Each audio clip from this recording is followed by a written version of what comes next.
Welcome back to my channel. चलिए my soulmate का next part start करते हैं। गाइस, इसमें मैं आपको बता देती हूँ क्योंकि मैंने फर्स्ट पार्ट में सिर्फ ट्रेलर दिया, आपको कुछ ज़्यादा एक्सप्लेन नहीं किया, इसलिए मैं आपको कुछ चीज़ें ऐड करना चाहती हूँ। इसमें बहुत सारे कैरेक्टर मैंने इमेजिनेशन में बनाए हैं। ये मेरा पहला या दूसरा फैन फिक्शन था जब मैंने लिखा था, तो बहुत सारी चीज़ें इसमें बिल्कुल भी आपको कल्टिवेशन वर्ल्ड से रिलेटेड नहीं मिलेंगी क्योंकि स्टोरी बिल्कुल अलग थी। ये एक ओमेगा वर्जन रहेगा, स्टोरी मॉडर्न में ही चलती रहेगी। हिस्टोरिकल व स्टार्टिंग में था जो फर्स्ट पार्ट था। और दूसरा मैं आपको बता देती हूँ, इसमें जो विलन है वो पूरी मो फैमिली है, यानी मो श्वानु की पूरी फैमिली थी जो उसे टॉर्चर करती थी। एंड विंग मो श्वानु को कई सीन्स में आपको गुस्सा करता हुआ, टॉर्चर करता हुआ, पनिशमेंट देता हुआ दिखेगा। उसका रीज़न ये है, नॉट विंग, वांग जी, उसका रीज़न ये है कि मो श्वानु उसकी लाइफ का सबसे इम्पॉर्टेंट पर्सन जो था, जिसे विंग बहुत प्यार करता था, उसका मर्डरर है वांग जी की नज़रों में। ऑब्वियसली आप जिस इंसान को प्यार करते हो, आपके लवर का अगर कोई मर्डरर है तो आप उससे प्यार तो कभी नहीं करोगे। तो यही कारण है कि वांग जी बहुत ज़्यादा चिढ़ता है मो श्वानु से। तो आपको शुरुआत के कुछ पार्ट्स में वांग जी मो श्वानु को परेशान करता हुआ या उसके साथ कुछ गलत भी हो रहा होगा तो शांति से उसके साथ होता हुआ दिखेगा। तो मैंने आपको इसलिए स्टार्टिंग में बता दिया है। वांग जी का कैरेक्टर बिल्कुल नेगेटिव नहीं है। शुरुआत में मैं वो ऐसा क्यों कर रहा है आपको नहीं समझ आ रहा, लेकिन बाद में मैं जब स्टोरी बढ़ेगी तो आपको समझ में आ जाएगा।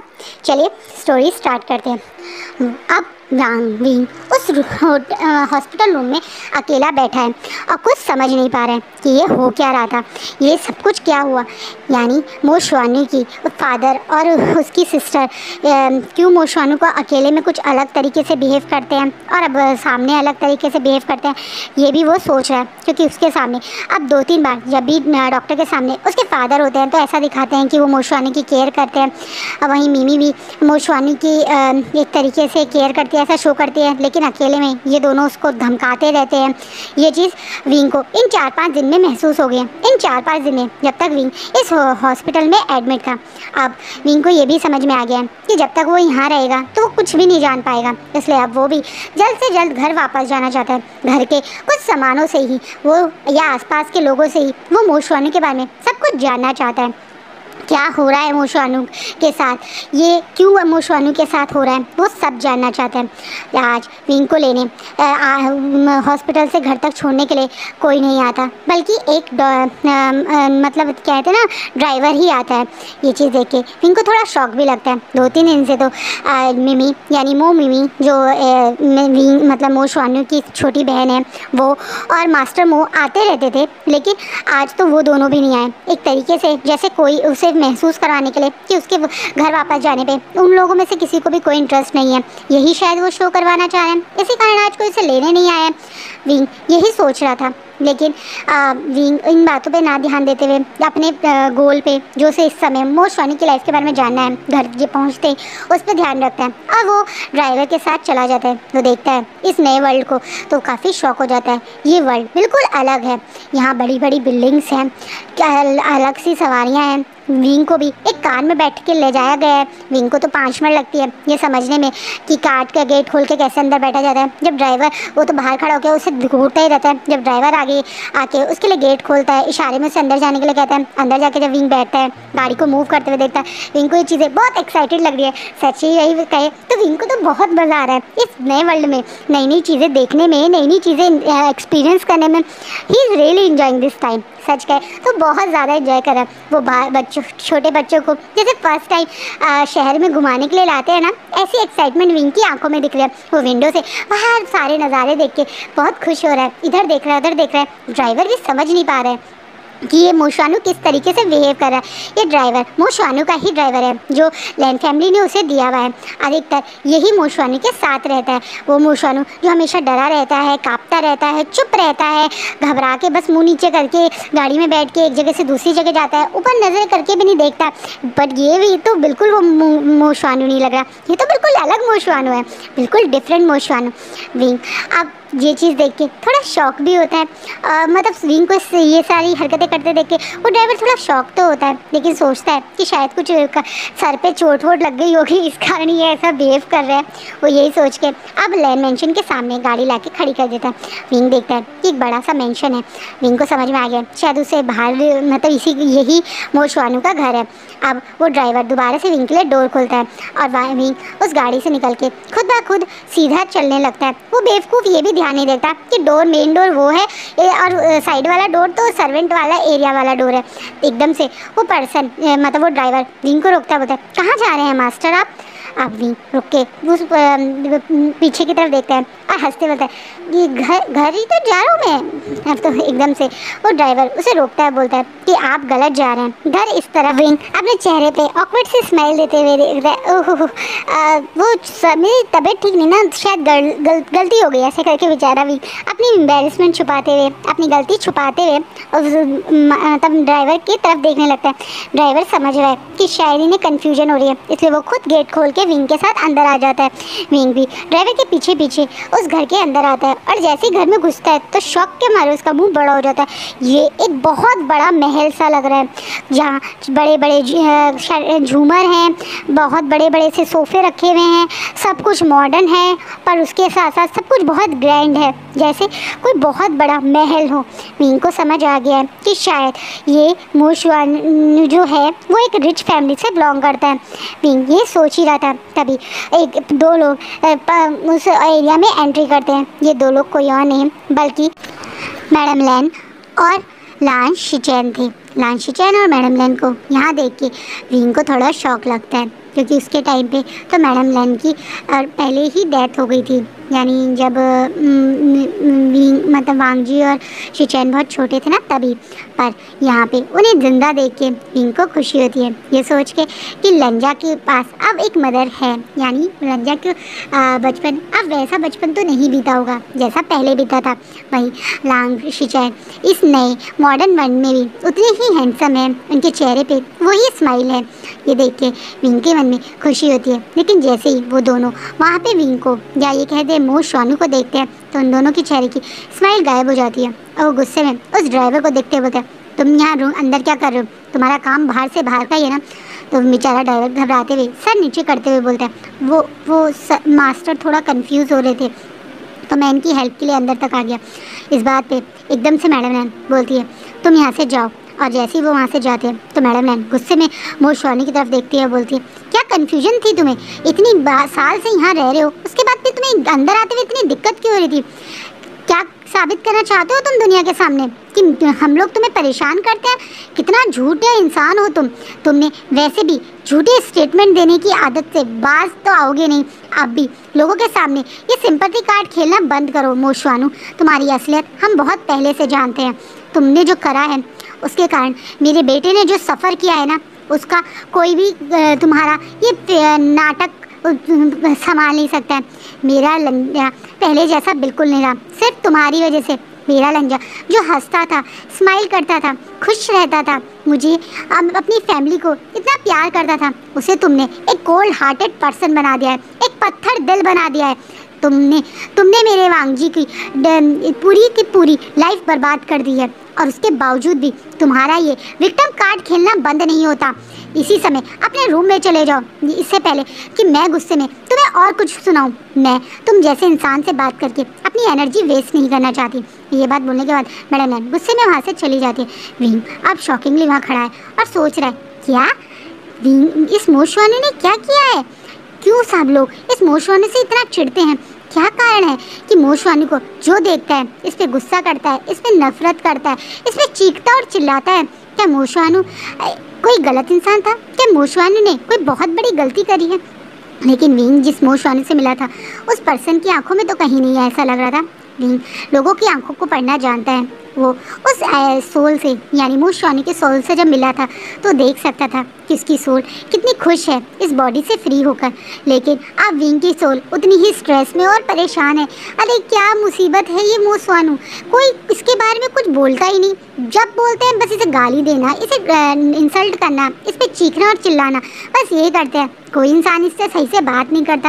इसका जीने इसे ना मरने दिया जा रहा है। अगर इतनी ही बड़ी मुसीबत थी तो मार देते, फिर इसे इतने महंगे हॉस्पिटल में रखे, इसका इलाज करके इसे वापस ला रहे हैं और फिर इस पे चीख रहे हैं।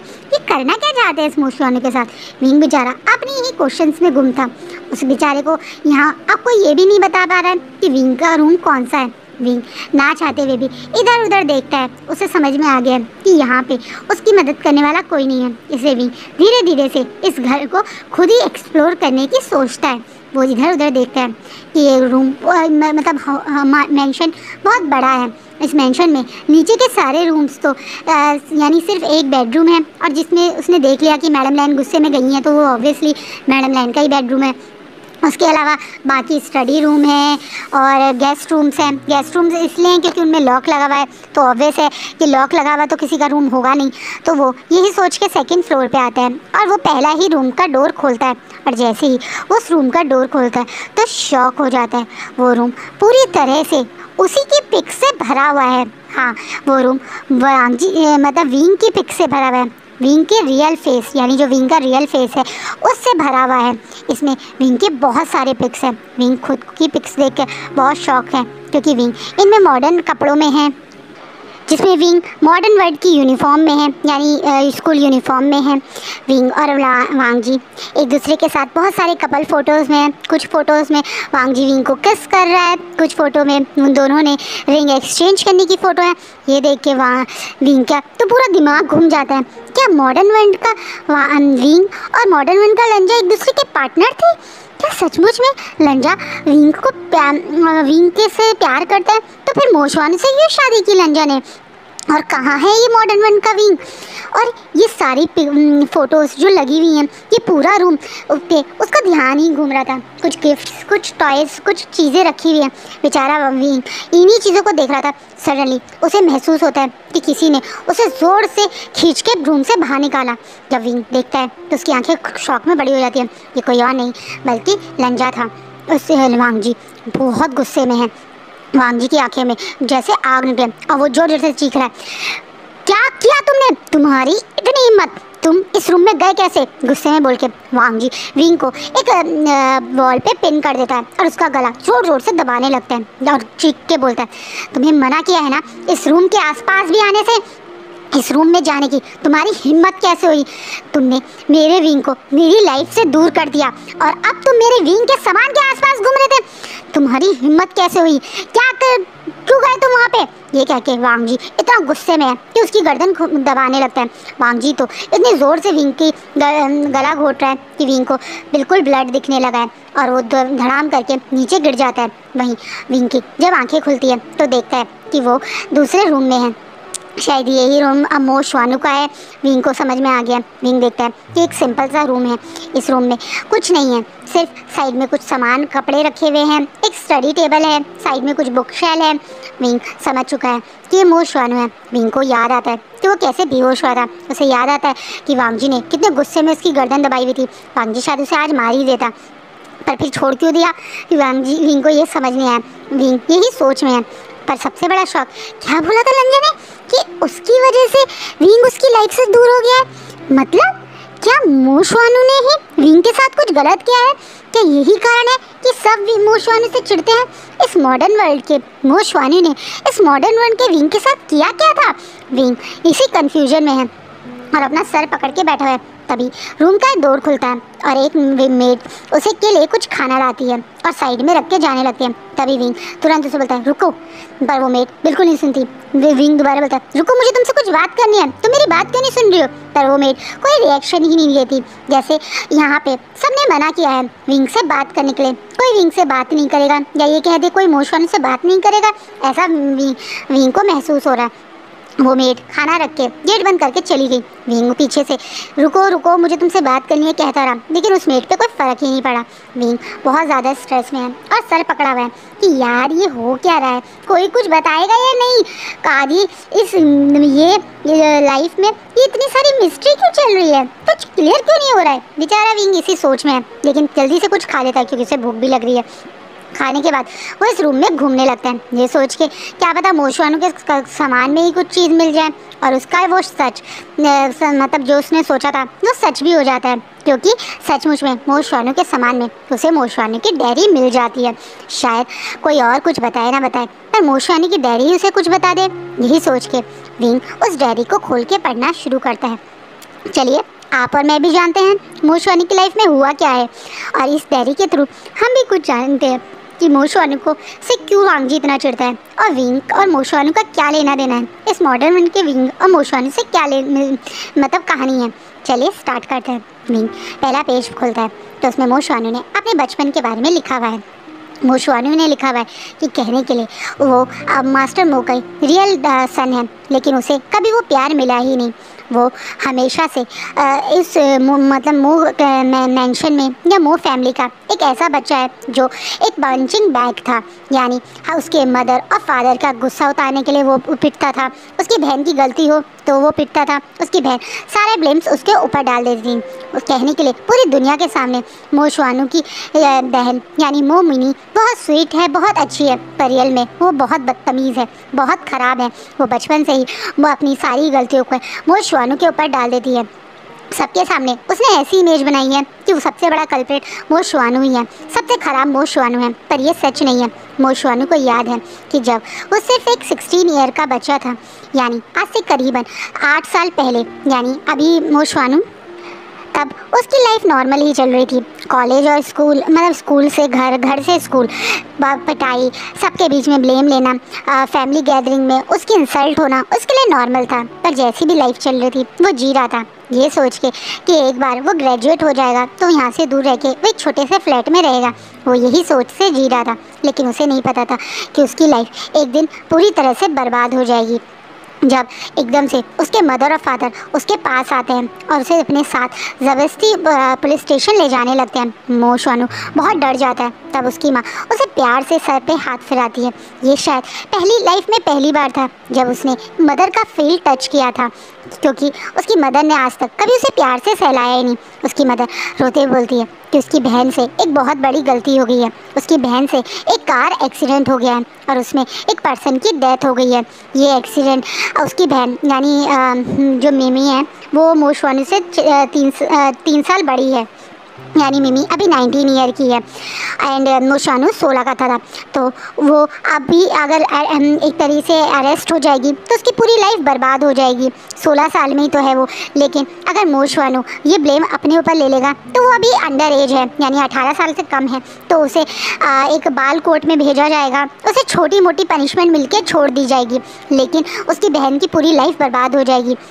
इसलिए उसके पेरेंट्स उसे पुलिस स्टेशन जाके वो ब्लेम अपने ऊपर लेने के लिए कहते हैं। मोशवानू मना कर देता है क्योंकि वो तो इस चीज़ों में नहीं पड़ना चाहता, वो अपनी लाइफ जीना चाहता है, नॉर्मल अपनी लाइफ को करना चाहता है। इस बात पे उसके फादर उसे बहुत बुरी तरह से पीटते हैं और बोलते हैं कि अगर उसने ऐसा नहीं किया तो वो उसको मार मार के यहीं मार देंगे, यानी उसे इतना पीटेंगे कि वो मर जाएगा। मोशवानू फिर भी नहीं मानता। 3 हफ्ते तक उसे उसी घर में कैदी बनाया जाता है। उसे कुछ खाने के लिए नहीं दिया जाता है, उसे बस पीटा जाता है और कहा जाता है कि वो ये चीज़ माने, वो एक्सेप्ट करे, जाके पुलिस स्टेशन में बोले कि ये एक्सीडेंट उसने किया है। 3 हफ्ते तक वह टॉर्चर सहते सहते आखिर में हार के वो 16 साल का मोशवानू अग्री कर जाता है। वो मान लेता है कि उसने ये मर्डरर मतलब ये एक्सीडेंट किया है। वो वहाँ जाके जैसे ही एक्सेप्ट करता है तो उसकी पूरी लाइफ इस तरीके से मतलब एक तरह से बर्बाद हो जाएगी। उसने एक्सेप्ट सोचा नहीं था। उस डायरी में उसने साफ लिखा है कि काश उसे पहले पता होता तो वो उसी समय मर जाता, बिना अपने ऊपर ये झूठा ब्लेम लेके मरने से अच्छा था कि वो वैसे ही मर जाता। अब तो वो बदनाम हो गया, सबकी नज़रों में एक खूनी बन गया, क्योंकि उस दिन एक्सीडेंट में जिसकी डेथ हुई थी वो कोई और नहीं बल्कि इस पूरे मतलब एक तरीके से चाइना के मोस्ट पावरफुल फैमिली का होने वाला फ्यूचर सन इन लॉ था। वो लांग वांगजी का मेट, उसका बॉयफ्रेंड, उसका चाइल्डहुड लव वी वुशियान था। उस दिन उस कार एक्सीडेंट में मो शुआनू ने जिसका अपने ऊपर ब्लेम ले लिया, उस कार एक्सीडेंट में डेथ वी वुशियान की हुई थी। कहा जा रहा था कि वी वुशियान और वांगजी भी उस समय 19 ईयर के थे। वो उसकी सिस्टर के ही क्लासमेट थे जब ये एक्सीडेंट हुआ था। वो लोग जल्दी ही शादी करने वाले थे। बचपन से यानी कम उम्र से वो दोनों एक दूसरे को बहुत प्यार करते थे। वांगजी और विंग एक दूसरे की दुनिया थे। विंग की डेथ के बाद वांगजी को कहा जाता है कि वो पूरी तरह से पागल सा ही हो गया था। कई दिनों तक उसने ना ही कुछ खाया था ना पिया था। जब मो शुआनू के बारे में पता चला था कि वो पर्सन पकड़ा गया है जिसने वो कार एक्सीडेंट किया है, तो वांगजी को फर्स्ट टाइम मो शुआनू ने देखा था। वो उस नज़रों को अपनी पूरी लाइफ में नहीं भूल सकता। उस आँखों में कितनी नफ़रत थी, उस आँखों में कितना गुस्सा था, उस आँखों में कितना नफ़रत थी मो शुआनू के लिए। मो शुआनू उस चीज़ को महसूस कर सकता था, लेकिन अब वो कुछ नहीं कर सकता। ट्रायल होता है और मो शुआनू को 5 साल की सज़ा होती है। एक बाल यानी 16 साल के होने के बावजूद भी उसे प्रॉपर जेल में डाला जाता है। मो शुआनू को लगा था कि उसे नॉर्मल चाइल्ड जेल में भेजा जाएगा, पर ऐसा नहीं होता, बल्कि उसे एक एडल्ट जेल में भेजा जाता है, एक एडल्ट ओमेगा जेल में, जहाँ उसे वो सब लोग बहुत मारते थे, बहुत बुली करते थे, जैसे कि बाहर से किसी को ऐसा करने के लिए बोला गया है। 5 साल तक उस हेल में रहा बिना किसी गलती के। अब बिना किसी बात के उसे लगा था कि उस हेल से निकल के शायद वो अपनी लाइफ जी पाएगा। अब वो अपनी लाइफ जिएगा, वो यही सोच के उस दिन जब जेल से बाहर निकला था, वो उसने किसी को बिना बताए यानी अपने पेरेंट्स को भी ये खबर ना देने के लिए जेलर से रिक्वेस्ट की थी। वो जेलर जानता था कि शायद इस बच्चे की कोई गलती नहीं थी। उसे कभी कभी मो शुआनू पे तरस भी बहुत आता था, इसी कारण उसने मो शुआनू की बात मानी थी। मो शुआनू उस जेल से निकल के चुपचाप से जा रहा था, ये सोच के कि वो अपनी लाइफ स्पेंड कर लेगा बाहर जाके। अब वो एक नई लाइफ शुरू करेगा इन सब से दूर, इन चीज़ों से दूर। लेकिन जैसे ही वो जेल से बाहर हुआ, उसके कुछ टाइम बाद ही उसकी किडनैपिंग हो गई। जब उसकी आँख खुली तो वो यहाँ इस लैंड मैंशन में था, जहाँ पे लांग वांगजी उसके सामने बैठा हुआ था। वांगजी की आंखों की नफरत अब तक ख़त्म नहीं हुई थी। उसने बोला था कि वो मो शुआनू को जब तक वो जिंदा रहेगा तब तक टॉर्चर करेगा। इसी कारण तब से वो इस लैंड मैंशन में है। शुरुआत में मो शुआनू के साथ वांगजी ने बहुत ज़्यादा टॉर्चर किया, उसे रोज़ पनिशमेंट देता था, उसे मारता था, पीटता था। जब एक टाइम पे मो शुआनू की हालत बहुत ज़्यादा ख़राब हो गई तो उसके लान शिचैन ने बोला था कि इसे मार देते हैं, पर वही वांगजी ने बोला था नहीं, वो उसे लाइफ टाइम तक टॉर्चर करना चाहता है। एक बार मो शुआनू उससे भाग गया था और भाग के कहीं छुप गया था। उसने पुलिस की हेल्प ली थी ये बोल के कि वांगजी ने उसे टॉर्चर किया है, वांगजी ने उसे परेशान किया है, वो वांगजी से बचा है। लेकिन वांगजी तो इस चाइना का मोस्ट पावरफुल फैमिली का एक है, तो उस पुलिस वाले ने वांगजी को ये चीज़ इन्फॉर्म कर दी थी। और वांगजी ने उस दिन सोच लिया था कि वो कुछ ऐसा करेगा कि मो शुआनू अगर पुलिस के अगेंस्ट आएगा, क्योंकि अगर ऐसे वो पुलिस के अगेंस्ट जाएगा तो पुलिस उसको अरेस्ट कर लेगी कि आप किसी और को किडनैप करके अपने घर पे रख के ऐसे टॉर्चर नहीं कर सकते हैं, या को मीडिया को पता चल गया तो ये होगा। इसलिए उसने जानबूझ के मो शुआनू से शादी कर ली थी, क्योंकि वांगजी तो किसी और से अब कभी फ्यूचर में शादी करेगा नहीं, और उसे मो शुआनू पे एक लीगल राइट चाहिए था जिसके कारण वो उसे इस घर में रख सके। और वो ऐसे ही करके उस दिन से मो शुआनू से शादी करके उसे हमेशा टॉर्चर करता है, उसे मारता है। जब भी वो ड्रिंक करके आता है वो हमेशा मो शुआनू को पूरी तरह से पीटता है, उसको टॉर्चर करता है, उसकी लाइफ हेल बना दी है। इस कमरे में जेल की तरह रहता है, किसी से बात करने का हक नहीं है, किसी से मिलने का हक नहीं है।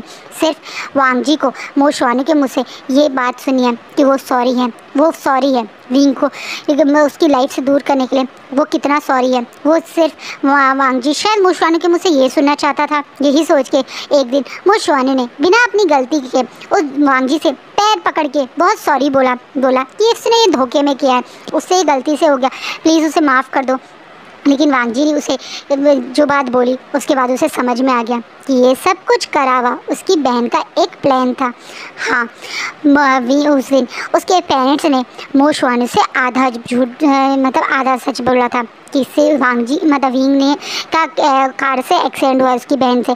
लेकिन पूरा सच ये था कि उसकी बहन ने ही विंग को झूठ बोल के वहाँ बुलाया था और उसकी बहन ने विंग का जानबूझ के एक्सीडेंट किया था। उसकी बहन ने विंग को तब तक अपनी कार से कुचला था जब तक विंग की जान ना निकल जाए। यही कारण था कि वांग जी भी अब मो शुआनू से इतना चिढ़ता है। अगर एक सिंपल कार एक्सीडेंट होता तो शायद वो मो शुआनू को पनिशमेंट दे के छोड़ देता, लेकिन अब उसे ये लगता है कि मो शुआनू ने जानबूझ के विंग के साथ ये सब किया था और वो मो शुआनू से जानना चाहता है कि मो शुआनू ने ऐसा क्यों किया था। पर बेचारा मो शुआनू जो खुद नहीं जानता कि उसकी बहन ने ऐसा क्यों किया है तो बेचारा क्या बोलता। ये बात सुनने के बाद मतलब ये सारी डायरी पढ़ने के बाद विंग बहुत शॉक है। उसे समझ नहीं आ रहा है कि क्या है ये मतलब मिमी कितनी तेज़ है, उसे ये जानना है। और मो शुआनू का इस तरीके से फंसाने के बाद मिमी और लांग वांग जी एक दूसरे के साथ कैसे है, विंग को ये भी जानना है। विंग को बहुत दुख हुआ जो भी उसने सुना। सबसे ज़्यादा दुख तो उसे इस समय वह मो शुआनू के लिए हो रहा है जिसकी बॉडी में वो है, और दूसरे नंबर पे उसे लंजा के लिए हो रहा है, अपने दोस्त के लिए। उसे दुख हुआ ये सुन के कि उसका दोस्त अपने मेट से दूर हो गया। अब विंग की कहने के लिए विंग उसका मेट ही तो था इस मॉडर्न वर्ल्ड में, और विंग की डेथ हो गई है। तो वांग जी कितना विंग को मिस करता होगा, वो ये चीज़ महसूस कर चुका है उस रूम को देख के जिसमें विंग की कितनी यादें थी। जिस तरीके से वांग जी ने अब मो शुआनू के साथ बिहेव किया, वांग जी का गुस्सा, वांग जी की नफरत को विंग महसूस कर सकता है। और आज का फैन फिक्शन यही रुकता है। सो गाइस, कैसा लगा आपको ये स्टोरी प्लीज़ मुझे कमेंट में बताइएगा। ये स्टोरी बहुत ज़्यादा लंबी नहीं है, हो सकता है कि मैं कुछ डायलॉग बाजी मतलब ना करूँ, सीधा स्टोरी एक्सप्लेन करके ख़त्म कर दूँ, या पहले की तरह आप चाहते हैं कि मैं कुछ डायलॉग्स भी ऐड करूँ तो प्लीज़ वो भी मुझे बताइएगा। एंड होप सो आपको ये पार्ट